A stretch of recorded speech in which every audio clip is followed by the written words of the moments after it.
નમસ્કાર, મારું નામ કલ્પેશ શ્રીમાળી છે। મારી શાળાનું નામ મેલુસણ પ્રાથમિક શાળા છે અને આજે 11મા એજ્યુકેશન ઇનોવેશન ફેરમાં મેં મારું ઇનોવેશન રજૂ કર્યું છે અને સ્ટોલ નંબર 11 એ મારો સ્ટોલ છે।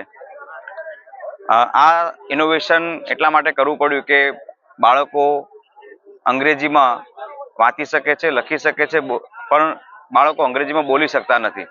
એટલે એવું વિચાર્યું કે બાળકો આખો દિવસ અંગ્રેજીમાં બોલે એના માટે એક વાતાવરણ ઊભું કરવું। એટલા માટે અઠવાડિયામાં એક વાર નક્કી કર્યો, મંગળવાર, અને અમારા ઇનોવેશનનું શીર્ષક એ પ્રમાણે આપ્યું, ટોકિંગ ટ્યુઝડે। મંગળવારે બાળકો આખો દિવસ ઇંગ્લિશમાં બોલે, પ્રાર્થનાથી લઈ અને છેક બાળક સાંજે ઘરે જાય ત્યાં સુધી ઇંગ્લિશમાં કન્વર્સેશન કરે, એ અમારો મુખ્ય હેતુ છે। પ્રાર્થના સંમેલનમાં બાળકો દ્વારા જ પ્રાર્થનાનું આખું એન્કરિંગ થાય। પ્રાર્થના, ભજન, ધૂન, બાળગીત, સુવિચાર, વક્તવ્ય, આ તમામ ટોપિકો બાળકને અમે અગાઉથી આપી દઈએ છીએ અને એ પ્રમાણે બાળકો પ્રાર્થનામાં રજૂ કરે છે ઇંગ્લિશમાં। ત્યારબાદ બાળકોને અમે એને સ્ટેપ પ્રમાણે, બાળકોની કેપેસિટી પ્રમાણે, બાળકો જેટલા શબ્દો જાણે છે એ પ્રમાણે બાળકોની ટીમ ડિવાઈડ કરી અને બાળકોને અમે ટોપિક આપી દઈએ છીએ।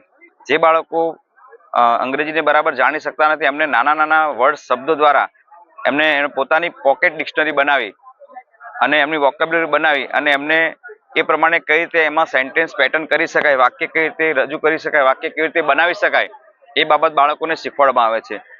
એટલે એ બાળક એ વાક્ય ઉપરથી પછી ડાયલોગ બનાવે છે, કન્વર્સેશન બનાવે છે અને પછી બે બાળકો એકબીજા સાથે વાતચીત કરી શકે છે। બાળકને અમે ટોપિક આપીએ છીએ કે બસ સ્ટેશનમાં જઈએ તો કઈ રીતે ઇન્ક્વાયરી કરી શકાય, રેલવે સ્ટેશનમાં કઈ રીતે ઇન્ક્વાયરી કરી શકાય, બેંકમાં કઈ રીતે કરી શકાય। આ રીતે નાના નાના કન્વર્સેશન દ્વારા બાળકો આખો દિવસ ટોકિંગ ટ્યુઝડેમાં ઇંગ્લિશમાં કન્વર્સેશન કરે છે અને આના પરથી અમને એવું પરિણામ મળ્યું છે કે મોટાભાગના બાળકો આજે અમારી શાળાના ઇંગ્લિશમાં બોલતા થઈ ગયા છે અને જાતે પોતાનું ઇન્ટ્રોડક્શન આપે છે। ઇંગ્લિશમાં કોઈ તમે એને ક્વેશ્ચન કરો છો એનો ઇંગ્લિશમાં પણ જવાબ આપી શકે છે। તો આ રીતે અમારું આ ઇનોવેશન અહીંયા સફળ થયું છે અને આપ સૌનો ખૂબ ખૂબ આભાર માનું છું કે ડાયટ પરિવારનો પણ આભાર કે આવો સરસ મજાનો ઇનોવેશન ફેર કાર્યક્રમ અહીંયા યોજ્યો છે। સૌનો આભાર, થેન્ક યુ।